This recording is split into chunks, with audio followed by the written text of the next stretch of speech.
Olá, meus amigos, é um prazer recebê-los aqui no nosso canal. Hoje, para falarmos sobre mais um conto do escritor russo Fyodor Dostoiévski, Polzunkov, escrito em 1848, e que conta a história de um jovem bufão, um jovem nós poderíamos considerar estúpido, apesar de bem intencionado, que tinha o hábito de se colocar em situações constrangedoras e embaraçosas para chamar a atenção dos seus convivas, para arrancar gargalhadas, mas que em razão de uma brincadeira mal colocada, né, no momento totalmente inoportuno, ela acaba trazendo algumas consequências sérias sobre ele próprio, né? Mas antes de continuarmos, eu gostaria de pedir aos amigos que, se ainda não são inscritos, que façam o obséquio de se inscreverem aqui no nosso canal, de nos acompanharem aqui no YouTube. Polzukov foi escrito em 1848 e faz parte da fase pré-siberiana de Fyodor Dostoiévski. Algumas pessoas, né, alguns críticos usam esse termo de pré-siberiana, fase pré-siberiana, porque precedeu a prisão do autor, né, que em 1849, em razão do envolvimento num círculo político que era crítico ao czar, né, motivado por ideias revolucionárias, acabou sendo preso, sendo condenado à morte, né? Mas que teve a sua prisão comutada em trabalhos forçados na Sibéria e também depois em serviço militar obrigatório. E Dostoiévski fica 10 anos fora e retorna em 1859, quando ele inicia sua fase, né, mais criativa e mais profunda, onde ele produz as suas grandes obras. Tá? Esse conto é de 1848, como eu disse, é um conto relativamente curto, de 18 páginas. Eu vou mostrar para vocês aqui o meu exemplar. Faz parte aqui dessa coleção de Noites Brancas e Outras Histórias. É um conto que tem 18 páginas nessa diagramação. Então, a diagramação é relativamente tranquila. Vai tomar apenas uma horinha, no máximo, de leitura, 1 ou 2 horas, muito embora a leitura não seja tão fácil, porque nós sabemos que mesmo na sua fase inicial, o Dostoiévski tinha uma escrita mais rebuscada, né, mais profunda. Ele não é um autor simples, né, não foi um autor simples nem na sua fase inicial.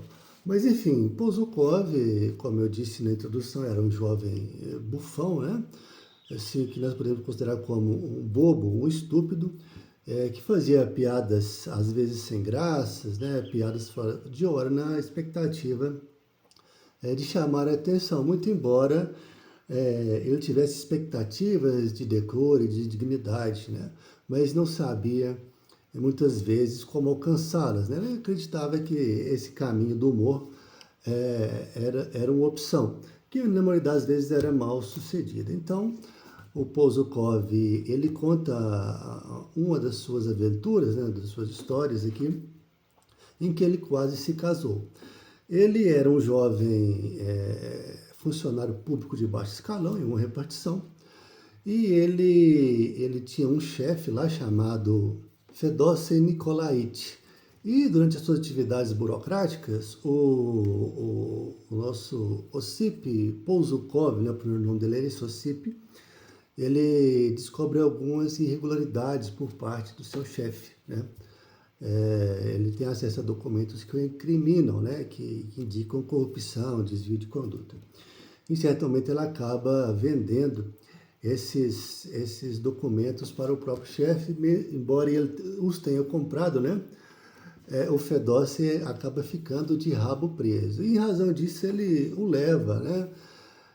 Leva o seu subordinado para o seu convívio familiar, onde, durante a convivência deles, né, o Ossip, ele comete várias gafes, né, várias bromas sem graça, né, como de costume, mas enfim, ele consegue algum convívio e por parte do Polzukov, ele tem expectativas afetivas em relação a filha do Fedosey, né, do seu chefe,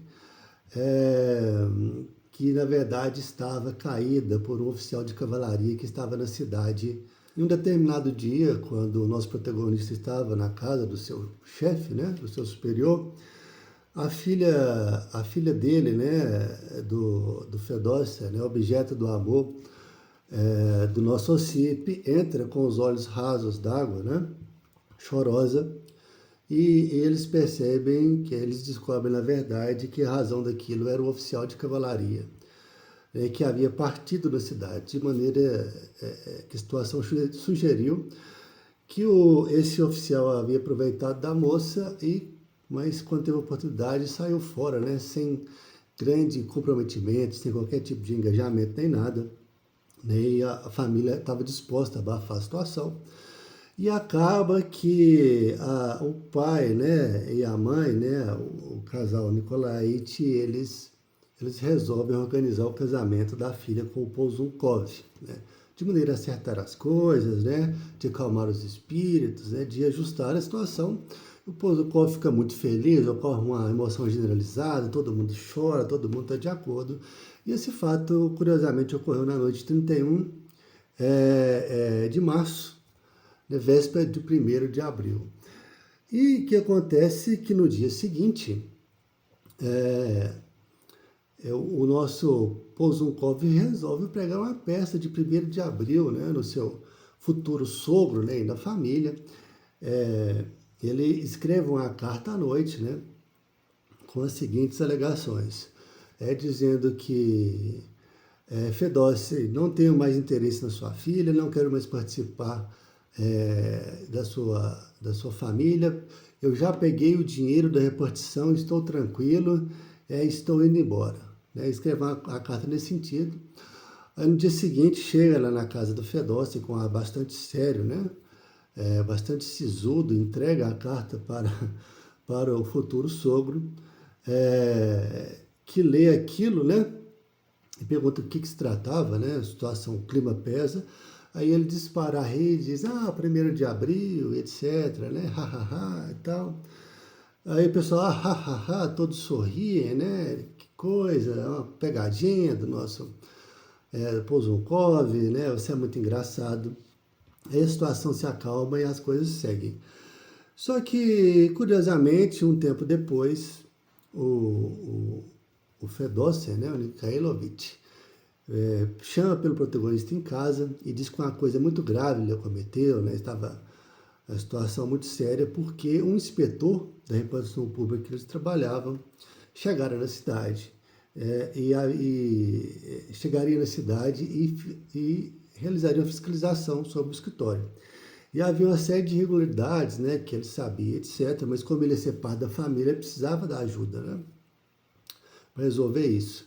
Então, ele pedia que ele devolvesse o dinheiro, que ele havia, né, o dinheiro que ele havia emprestado lá, que ele havia vendido, né, os papéis comprometedores, e que ele preenchesse todos os relatórios e constasse no relatório que havia extraviado apenas uma pequena quantia que o Ocipe Polzunkov havia gastado, né? E fez alguma coisa nesse sentido lá, que tudo ia dar certo e etc.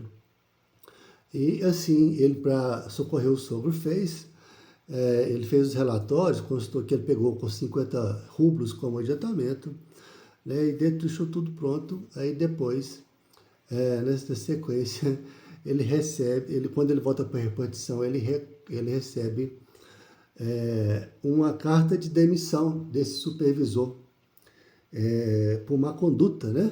Coisa nesse sentido. E tudo havia sido combinado lá com o seu chefe lá, que usou a seguinte estratégia. Ele pegou a carta do 1º de abril, né? Onde, teoricamente, ele fazia uma piada confessando a culpa, né? Pegando dinheiro, as coisas assim, e justificaram os desvios, né? na repartição, como sendo praticadas pelo Ocipe Polzunkov. Né? E ele tem esse desfecho, o casamento não acontece, né? Ele sai da convivência da família, ele é traído, e o seu chefe espertalhão fica numa situação bastante confortável com o dinheiro, etc. E, em razão disso, o protagonista, ele na verdade, faz uma promessa de vingança, mas não tem coragem no futuro de concretizá-la. E assim o Dostoiévski encerra a narrativa. Bem, realizando alguns comentários agora sobre esse conto, como nós dissemos no início, faz parte da fase inicial do autor, né? Mais ou menos ali do início da década de 40, do século XIX até 1849, é onde o autor faz os seus romances, seus escritos com um cunho social bastante forte, ressaltando a vida, a rotina, o cotidiano das pessoas humildes, das pessoas pobres, né? Das pessoas excluídas, que são diuturnamente humilhadas e constrangidas, né? E tem que lutar contra uma realidade bastante complexa. Talvez o exemplo mais claro disso seja o seu romance Gente Pobre, né? O seu primeiro romance famoso, mas é possível ser visto também nessas obras desse período. E aqui o Polzukov na verdade, um sujeito supérfluo, um sujeito estúpido, muitas vezes um sujeito desajeitado, que é humilhado recorrentemente, né? E até, de certa forma, ele se adapta à situação e provoca a própria humilhação. Muitas vezes, essas brincadeiras sem graças, né? Sem sentido, no momento errado. Eu conheci gente com essa postura, mas não em razão de alguma espécie de condição social, mas como uma questão de natureza. Pessoas infantis que têm um comportamento completamente estúpido, né, sem sentido, se autodeprimindo às vezes, né, para arrancar risadas e para chamar atenção, às vezes num gesto de maturidade, porque não sabe se portar de outra forma, né? E acaba a discussão se eles têm noção da própria vileza, né, que eles praticam nesse sentido, da própria humilhação que eles se autoimpõem, né, na verdade. Mas o fato é que essas pessoas existem até hoje. E tem uma questão de fundo moral, né, que a gente pode analisar aí da postura do Polzukov, principalmente em relação à sua última piada, né? E a piada que, na verdade, o destrói, né? Arruina os seus sonhos, as suas expectativas, né? Cancela seu casamento e o coloca na situação de desemprego, né? Na situação mais difícil que já era a vida dele, é que a fala é prata, mas o silêncio é ouro, né? Assim, muitas vezes a gente não deve perder a oportunidade de ficar calado, né? De perder a oportunidade de ficar em silêncio, evitar fazer piadas, evitar ser o centro das atenções, que muitas vezes não tem um final lá muito, muito agradável. Mas, enfim, nós encerramos por aqui, foi apenas para a gente comentar, resumir e comentar brevemente, né, esse conto do Dostoiévski, que muito embora não esteja no nível das suas obras mais consagradas, né, da sua fase pós-siberiana, é um conto que possui, né, a mesma profundidade, o mesmo estilo, né, de escrita, né, e não deixa de ter aspectos psicológicos interessantes também. Tá certo? Então, se vocês ficaram até aqui, nós agradecemos muito, né? Pedimos novamente que se inscrevam no nosso canal, que nos acompanhe aqui no YouTube. Um grande abraço e até a próxima.